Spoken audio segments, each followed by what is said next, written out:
Thank you, Elizabeth, for your kind introduction. And let me extend my own welcome and congratulations to all of the parents, partners, children, and other loved ones who have given us this wonderful time with your graduates. Columbia Law graduates, you arrive at this day having walked a challenging road these past weeks. For many of you, the burdens have gone well beyond the inconvenience of mastering Zoom. Some have flown literally to the other side of the earth. Others have struggled with illness, and others have lost family or friends to the pandemic. When I took this job 5 years ago, I never imagined I would open a graduation address with condolences, but this time calls upon us in ways we never dreamed. And together with the joy this day brings, we can also share grief. One of the great ironies about the human condition, though, is that with loss, we can also come to realize gratitude. In these past months, we have felt sharply the absence of so many things.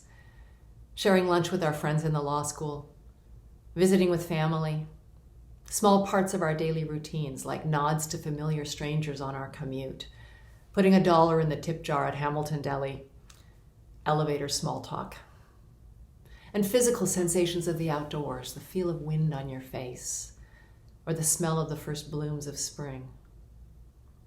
Experiencing these things and lamenting their absence is a gift of sorts. The gift of perceiving with greater clarity who and what we are grateful for. Don't ignore this perception. Act upon it. For to know what you are grateful for and to express it freely is one of life's greatest sources of joy. I've come to realize these elements of gratitude myself in recent days. And with them, I've also come to realize the importance of purpose. For the last few months, we have lived our lives in pandemic time, where the passage between days and nights, weekdays and weekends, feels less clearly marked, and progress forward harder to discern. Sometimes it feels like being in the Bill Murray movie Groundhog Day. But I will tell you something that has anchored me despite this odd new world. That we have a larger purpose. It's still there, and it still matters, especially now. You enter a world that is defined not just by bricks and mortar, and not just by digits and bandwidth, but by laws and by those who will shape and defend them. It falls to us in particular, as legal professionals, to ensure the triumph of humanity over despotism, of justice over expediency, of knowledge over fear.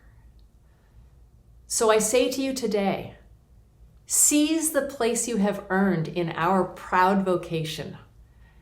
Give life to the purpose and passion that brought you to Columbia Law School in the first place. That purpose can never be quarantined. Your moment has come. And that sentiment brings me to my last theme, hope. Our 26th president and one of Columbia Law School's greatest dropouts, Theodore Roosevelt, quoted a line in his autobiography that he felt summed up one's life's duty. Do what you can with what you've got, where you are. Surely none of you asked for our current circumstances, but I have never seen a more full-hearted display of character of the kind that Roosevelt so prized than by you, our graduates, over these past weeks. And what hope it gives me. You've shown all of us that you are ready for the world, whatever may be thrown in your path. Coming into 2020, we had already seen your brilliance. But these recent months have shown us also your courage, your compassion, your wisdom, and your humility. You graduates are our future. And because of what we have seen in you, I am full of confidence that you will lead us forward to ford whatever rocky shoals may lie ahead. So graduates, with gratitude, with a fierce sense of common purpose, and with hope, I wish you, class of 2020, my congratulations.